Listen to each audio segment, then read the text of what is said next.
Última pregação do ano, estamos aqui no último culto dominical deste ano, e é uma honra, é uma alegria, é um prazer estar convosco, como estivemos ao longo deste ano. Nós vamos refletir, admito que amo mensagens de Natal e tem um aspecto disto. Afinal, o Natal não se resume a dia 25, não se resume a 25 de dezembro, sequer Jesus nasceu dia 25 de dezembro, é apenas uma data referência que tomamos, porque não há nada que Cristo não conquiste. Conquistamos essa data também para isso, mas nem sempre usamos para isso. Vamos para João 1. João, capítulo 1. Vamos ler de 15 a 18. Estes serão os versículos para a reflexão, para a mensagem desta noite. João 1, de 15 a 18 diz: João testemunha a respeito dele e exclama: Este é o de quem eu disse, o que vem depois de mim tem, contudo, a primazia, porque já existia antes de mim. Porque todos nós temos recebido da sua plenitude, e graça sobre graça. Porque a lei foi dada por intermédio de Moisés. A graça e a verdade vieram por meio de Jesus Cristo. Ninguém jamais viu a Deus. O Deus unigênito, que está no seio do Pai, é quem o revelou. Vamos orar novamente? Pai, clamamos a Ti, nos abençoe. Nos abençoe através da meditação na Tua Palavra, que traga aplicação aos nossos corações, que traga os nossos olhares para Cristo, e que essa igreja, exortada por Tua Palavra, responda adequadamente, que nós todos aqui respondamos adequadamente às Sagradas Escrituras. Fale conosco através de Teu Santo Espírito, clamamos, em nome de Jesus, amém. Tema desta mensagem: Supremo Jesus. Supremo Jesus. Nós cantamos sobre isso, para que em tudo Ele tenha supremacia. Cantamos também sobre Jesus no Natal, celebramos isso, tivemos cantata de Natal esse ano. Mas o que o Natal nos mostrou sobre Cristo? O que o Natal nos mostrou sobre Cristo? Em meio às festanças, e admito que são bastante, acabamos no correr dos dias de dezembro, sendo levados a nos preocuparmos com muitas festas, comilanças, enfeites, presentes, amigo secreto. Alguém aqui ainda faz amigo secreto? Acho que já saiu de moda um pouco, Pagamentos, compras, cartão de crédito, lugares, família, cantata também, roupas. E a reflexão sobre Cristo, que é o principal, às vezes, e em alguns fica secundária, infelizmente, pela correria. Pensando no Natal, nós pensamos em tantas coisas que acabamos suprimindo de ultra compromissos o próprio Natal. Só que nós sabemos que Cristo não é e jamais será secundário em nada. Bem sabemos disso. Em tudo Ele é o principal. Por mais que nós tenhamos falhado feio em várias vezes em viver isso, e especialmente nessas datas tão corridas de final do ano. Mas Jesus é superior, supremo sobre todas as coisas.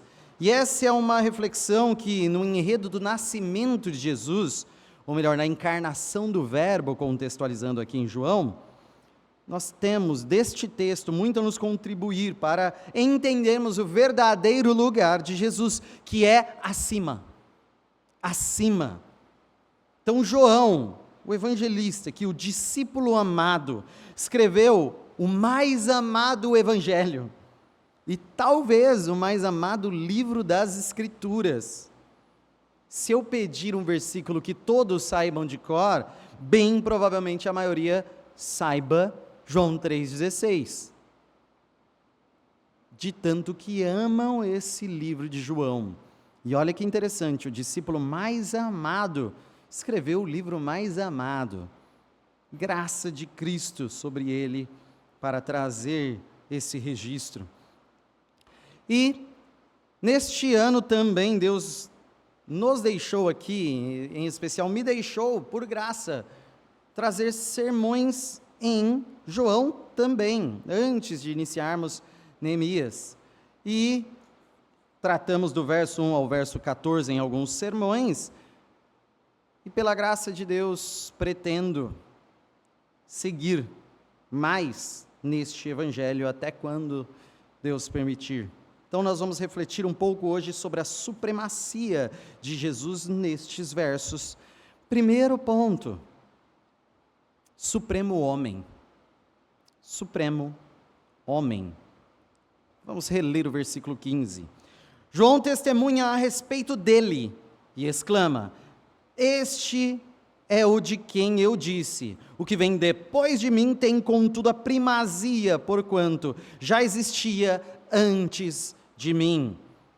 Não façam confusão, nós temos aqui um explícito, outro oculto, dois Joãos aqui. Temos o João o Batista e João o Evangelista. Os dois, quem está escrevendo e falando sobre João Batista. Então não confundam Batista com o evangelista aqui, tá?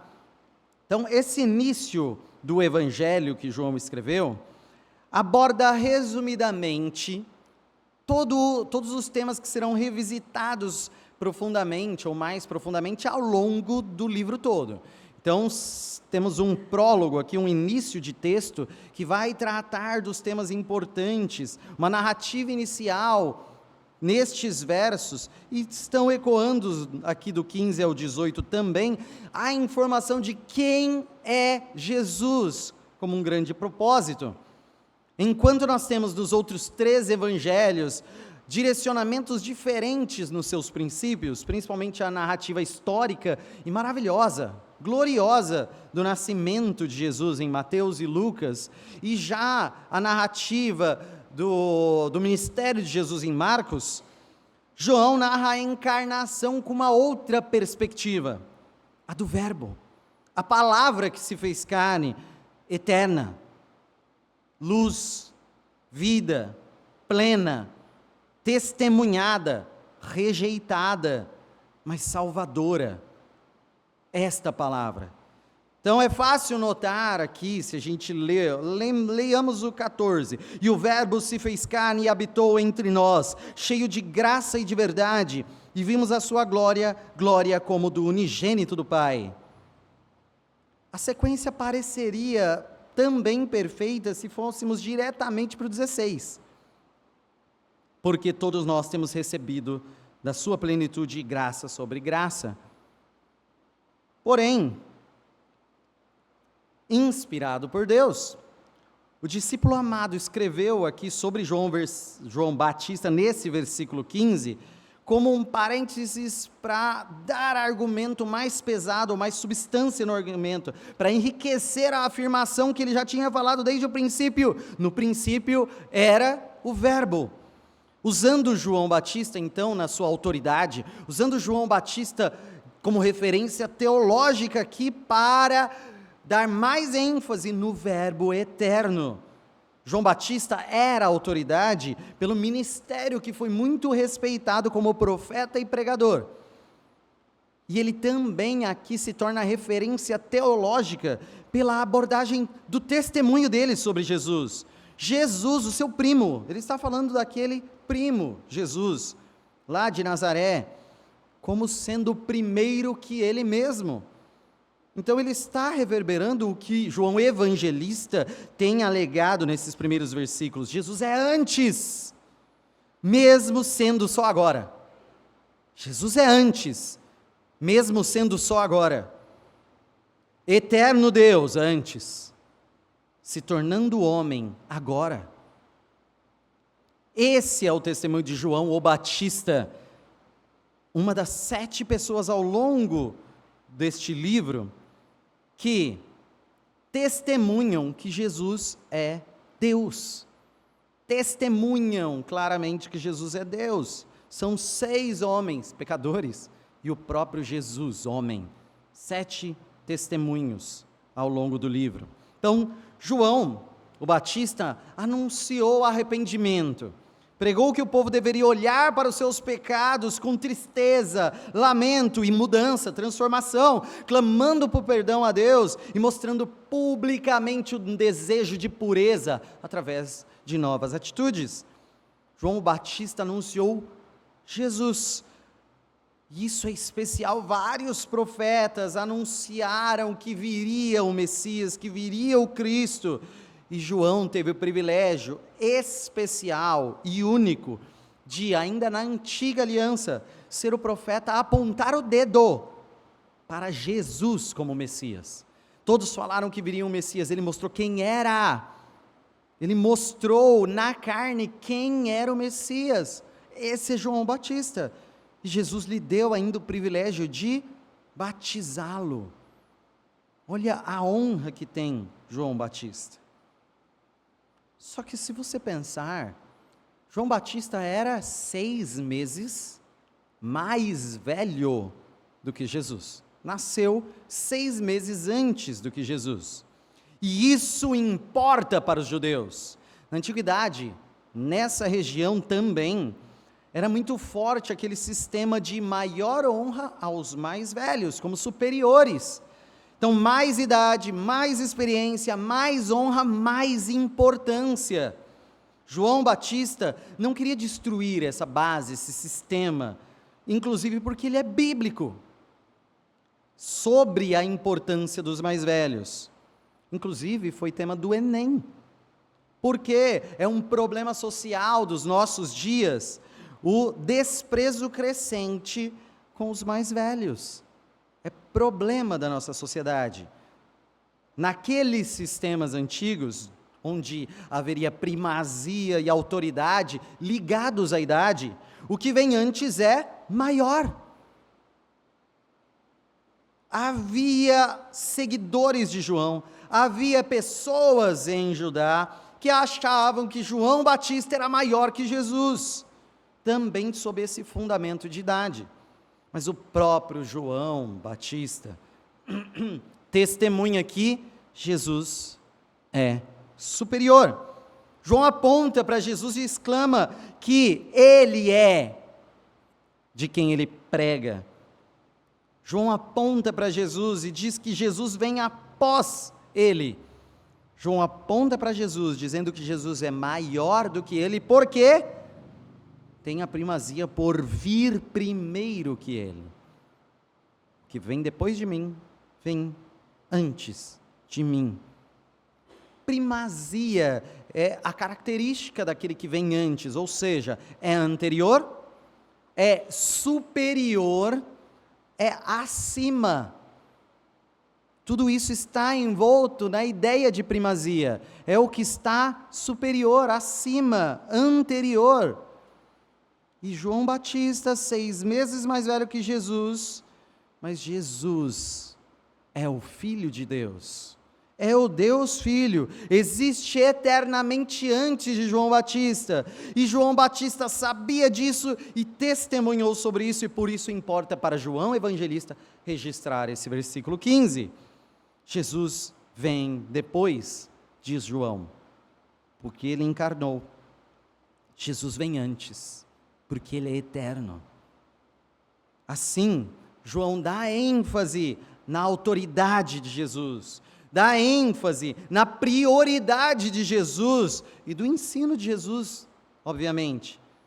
Isso porque João dá ênfase à pré-existência, confirmando o que o João Evangelista está afirmando desde o princípio aqui. No princípio era o Verbo, ou seja, João enfatiza que Jesus é o Verbo encarnado.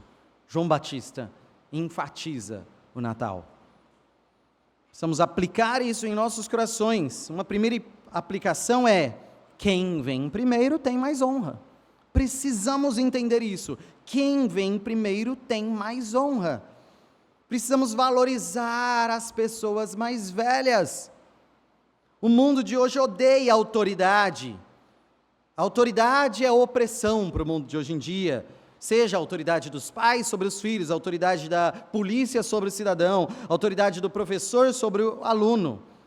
A Bíblia, ao contrário do mundo, enfatiza hierarquia, enfatiza autoridades. Precisamos valorizar as pessoas mais velhas, precisamos valorizar a honra, a senioridade que a gente diz.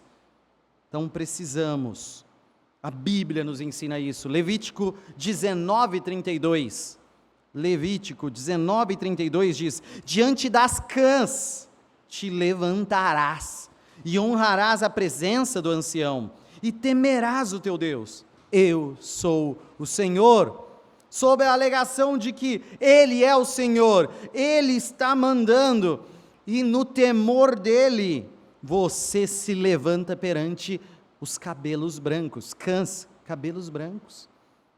Olha que interessante, o mundo de hoje em dia, a partir do Grecinho 5, ensina a ter vergonha das cãs. A Bíblia ensina a ter honra. Quer dizer que você passou dias dados por Deus de vida, acumulando experiência de graça. Provérbios 16:31. Coroa de honra são as cãs, quando se acham no caminho da justiça. Se alguém está em Cristo e já adquiriu idade, a sua idade é coroa de honra. Estamos nos levantando, honrando a presença dos mais velhos, estamos ensinando essa doutrina bíblica, estamos deixando claro que o envelhecimento é dádiva, que o envelhecimento é honra, que o envelhecimento é aprazível e honrável. Segunda aplicação, nesse sentido, não estamos apontando simplesmente a nós, obviamente, estamos apontando a Cristo, primeiramente. Jesus é o maior, porque Ele é o primeiro, Ele é o mais velho. Então, João se utiliza dessa verdade espiritual de honra para defender a primazia de Cristo. Ele é superior, Ele é acima, Ele é o maior, Ele é o mais digno de honra. Nós comemoramos que nasceu o ancião de dias, posto em manjedoura, aquele que é mais velho do que quem carregou Ele no colo. Miqueias 5:2, naquela promessa tão lembrada no Natal: e tu, Belém Efrata, pequena demais para figurar como grupo de milhares de Judá, de ti me sairá o que há de reinar em Israel, e cujas origens são desde os tempos antigos, desde os dias da eternidade. Comemoramos a vinda do velho, comemoramos a vinda do ancião de dias, comemoramos a vinda daquele que é desde os tempos antigos, desde os dias da eternidade. Nosso rei não é um novato. Nosso rei, por mais que se fez vulnerável e humilde, ele é antes de nós e acima de nós. O Filho do Homem é maior do que todos os homens, pois ele é o Verbo eterno. E o menor se curva ao maior. Assim, todo homem deve se curvar perante Cristo. Por ele vir primeiro, por ele ser o princípio, ele tem a primazia, ele é o maior. Como segundo ponto, versículos 16 e 17, vamos falar não só do supremo homem, mas da suprema graça. Suprema graça, versículos 16 e 17, porque todos nós temos recebido da sua plenitude e graça sobre graça, porque a lei foi dada por intermédio de Moisés, e a graça e a verdade vieram por meio de Jesus Cristo. Mais um motivo para a primazia, para a supremacia de Cristo, é a nossa dependência dele, é o nosso alimento e nutrição existencial nele. Ele é completo, ele é pleno, ele é cheio de graça, cheio de verdade, e dessa plenitude dele nós temos recebido. Essa plenitude que já foi exposta no versículo 14, cheio de graça e de verdade, aquele que é desde o início, é pleno, é cheio de graça e de verdade, e dessa plenitude ele tem servido, nutrido homens, nutrido a criação, e serve especialmente a sua igreja. Esse nós temos recebido tem uma ênfase, foca em todo aquele que está em Cristo, que está nele, e que por meio dele, como diz o versículo 17, o recebe. Deus revela sua graça e verdade a todos, isso é verdade. Deus exibe a sua verdade, exibe a sua graça, que são plenas em Cristo, a todos, mas não é igualmente a todos. Deus não revela sua graça e verdade igualmente a todos os homens. Vocês já pararam para pensar na graça que todos recebem? Todos o ser humano recebe? A graça da existência, por exemplo, são criaturas. Ninguém merecia existir. Antes de existir, Deus está devendo para alguém criar? Não merecia existir, mas foi criado. Isso é graça. Graciosamente Jesus criou, porque sem Ele nada do que foi feito se fez. A graça da vida, porque nós permanecemos em vida, até pessoas longe de Deus e desejando todos os dias acumular pecados em afronta a Deus, está lá respirando e andando. Olha o que diz Mateus 5,45, para que vos tornei filhos do vosso Pai Celeste, porque Ele faz nascer o seu sol sobre maus e bons, e vir chuva sobre justos e injustos. Sol nasce sobre maus e bons, chuvas vêm sobre justos e injustos. Nós pecamos, Deus mantém nossa vida por graça, seja de pecadores, seja de remidos, todos estão pela graça, respirando e andando, em meio à paciência de Deus. Imagine pecadores que estão acumulando pecado, e Deus sabe que muitos deles até o final vão negar Cristo, não vão entregar o seu coração a Cristo, e porque Deus já não os lança no inferno, e poupa a gente de ouvir um carro com som alto, porque Deus não acaba com a injustiça, e nos poupa de ver tantos assassinatos e maldades, porque Deus não consuma a sua justiça,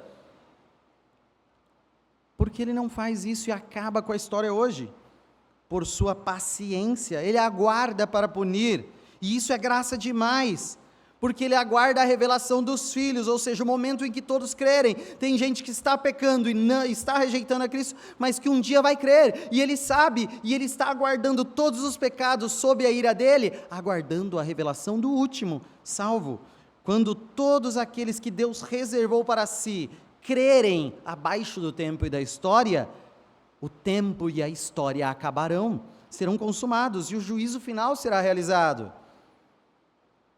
Agora, isso é sobre a graça, e se nós entendermos ou pensarmos sobre a verdade, que é também estendida a todos têm acesso. Olha o Salmo 19, belíssimo início do Salmo 19, de 1 a 4, que diz: os céus proclamam a glória de Deus, e o firmamento anuncia as obras das suas mãos.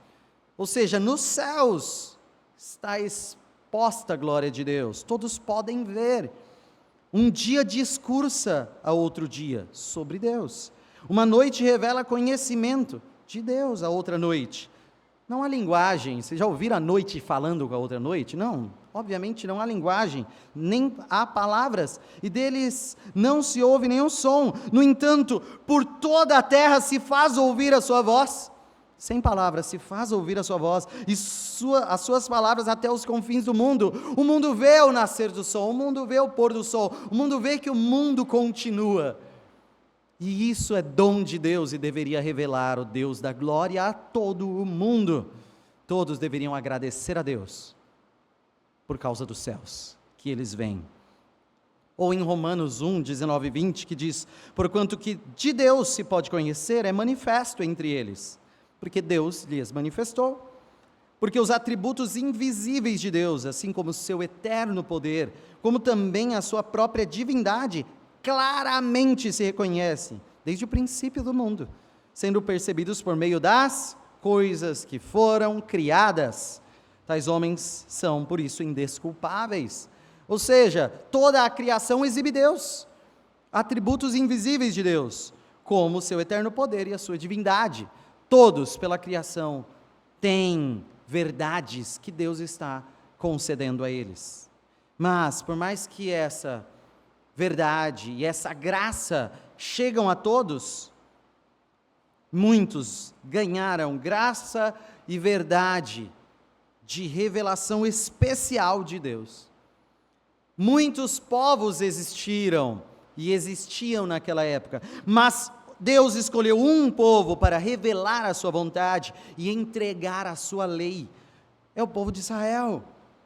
A lei é verdade. E nesse sentido, a lei também é graça.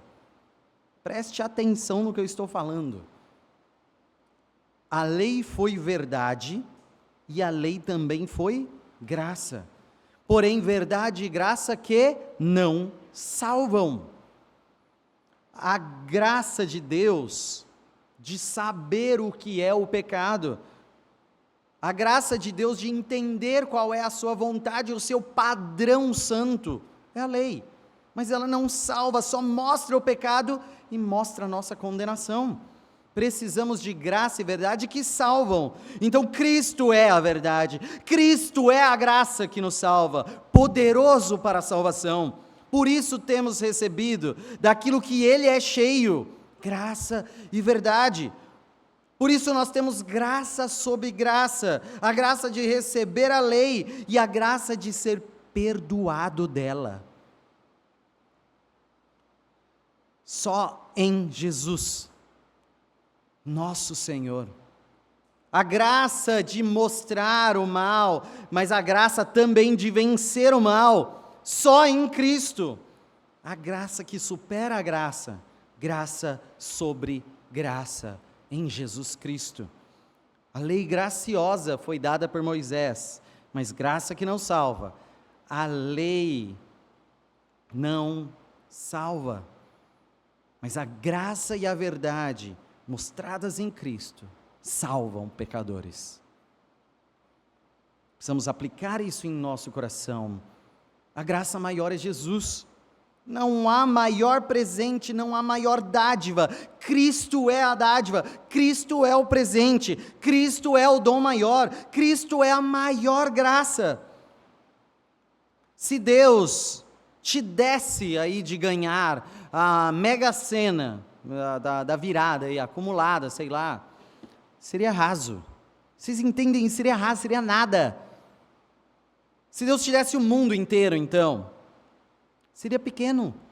Se Deus te desse todo o universo, seria menor em tudo. Nada disso, ou melhor dizendo, tudo isso não seria mais do que uma fagulha do que é Cristo. E Deus te dá Cristo. Faz a ideia do que é receber Cristo, dádiva dos céus, receber do sangue, do corpo, da vida, do perdão, da redenção, da alegria, da graça e da verdade que são plenas nele. Cristo é tudo, Cristo é tudo, a maior graça é Jesus. A tua graça é melhor que a vida, diz o salmista, e nós cantamos no Salmo 63, Cristo é tudo o que eu tenho, nós bradamos, cantando também esse salmo, Cristo é tudo, e se eu tenho Cristo, tenho tudo, Ele é a maior graça. E terceiro ponto, maior revelação, versículo 18, ninguém jamais viu a Deus, o Deus unigênito que está no seio do Pai, é quem o revelou. Ninguém jamais viu a Deus. Moisés falou com Deus, inclusive face a face. Êxodo 33:11 diz, falava o Senhor a Moisés face a face, como qualquer fala a seu amigo. Números 12:8 diz, boca a boca falo com ele, claramente não por enigmas, pois ele vê a forma do Senhor. Então, ainda assim, ainda que a Bíblia coloque face a face como um relacionamento que Moisés tinha com Deus, ainda que ele via a forma de Deus, essa forma de relacionamento que Moisés tinha, o próprio Êxodo 33, versículo 20 a 23, e acrescentou, Deus falando a Moisés: não me poderás ver a face, porquanto homem nenhum verá a minha face e viverá. Disse mais o Senhor: eis aqui um lugar junto de mim, e tu estarás sobre a penha. Quando passar a minha glória, eu te porei numa fenda da penha, e com a mão te cobrirei até que eu tenha passado, e depois, em tirando eu a mão, tu me verás pelas costas, mas a minha face não verá. Moisés, sem dúvidas, teve uma visão especial, em uma manifestação do Senhor, mas ainda assim não pode completar, ou ver completamente, exatamente, Deus. Não pode ter a completa visão de Deus, a sua face. Ou Isaías, como em Isaías 6:1, no ano da morte do rei Uzias, eu vi o Senhor assentado sobre um alto e sublime trono, e as abas de suas vestes enchiam o templo. Isaías viu o Senhor no seu trono, ficou atemorizado ante as abas, só a aba da sua veste já enchia o templo. Estes, de certo modo, viram algo de Deus, mais revelado do que a muitos outros, mas nenhum viu a revelação completa. A única perfeita revelação de Deus é para quem olhou para Cristo. É Jesus. Jesus é a suprema revelação. Se nós precisamos e carecemos de conhecer a Deus, nem a nossa razão, o nosso raciocínio, a nossa lógica, e nem uma busca mística, uma desenfreada busca espiritual e subjetiva, serão suficientes, nenhum dos dois. A palavra, a autoexpressão de Deus, que estava com Deus e era Deus, se vestiu da humanidade, exceto no pecado, e assim fez Deus conhecido a nós, suprema revelação. Deus quis mostrar-se de uma forma final, Deus mostrou-se a nós de uma forma definitiva, é Cristo. Deus escolheu ser um homem real e histórico. Quando a palavra se tornou carne, Deus tornou-se homem. Jesus é essa revelação de Deus. Nós precisamos conhecer o Pai. E o Filho amado, a palavra encarnada, é o próprio Deus, o Deus unigênito, o Filho eternamente gerado, e está, como diz o verso, no seio do Pai. Então ele estava com Deus e era Deus ao mesmo tempo. Jesus é Deus e está com Deus. Jesus é o Deus Filho e está na posição de maior intimidade com Deus. Ele está no seio do Pai, no coração do Pai, aquele que em quem o Pai se compraz, em quem o Pai tem prazer. Esse é o que precisamos, nenhum outro. Precisamos de Deus, e Jesus nos revela Deus. E precisamos aplicar isso em nossos corações. Não busque a Deus longe de Cristo. Não busque a Deus longe de Cristo. Não tem como buscar a Deus por nada além de Cristo. Ele é o caminho ao Pai, sendo verdade e vida. O próprio livro de João mostra isso. Não busque a Deus através de religiosidade, tentando ser alguém bem relacionado com Deus por ser espiritual. Não busque a Deus através de boas ações e vida exemplar, tentando agradar a Deus e se achegar a Ele por cumprir regras e leis. Não busque a Deus em qualquer lugar, ou cisternas rotas, fontes que não têm água. Busque em Cristo, na graça e na verdade que saem dele, fontes que jorram dele, e estão aqui nas Escrituras. Busque a Deus através da palavra encarnada. Vá a Cristo, chegue até o Pai, chegue a Deus, chegue aos céus, em Cristo. Então a nossa conclusão é que, olhando para o Natal e vendo das nossas meditações, aquele pequeno bebê nascido em Belém, posto em manjedoura, ele é o maior de todos, ele é o Deus supremo, é o supremo homem. O que isso muda em sua vida? O que isso ensina para você que transforma a sua vida? Que a sua vida mude em sentido, que mude em adoração, que mude em poder e glória, que mude em tudo ao se curvar perante a verdade e a graça, que só Cristo é. Olhe para Colossenses 1, como nós cantamos aqui, para encerrarmos. Olhe para Colossenses 1, de 13 a 20. Ele nos libertou do império das trevas e nos transportou para o reino do seu Filho de amor, ou Filho do seu amor, no qual temos a redenção, a remissão dos pecados. Vocês foram perdoados, nós fomos perdoados. Isso é graça, isso é suprema graça em Cristo.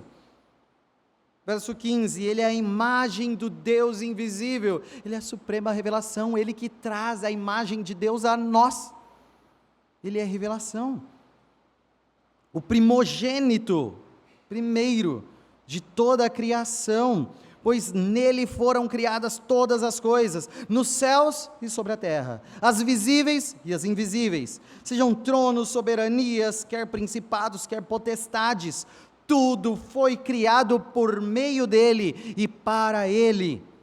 Ele é antes de todas as coisas.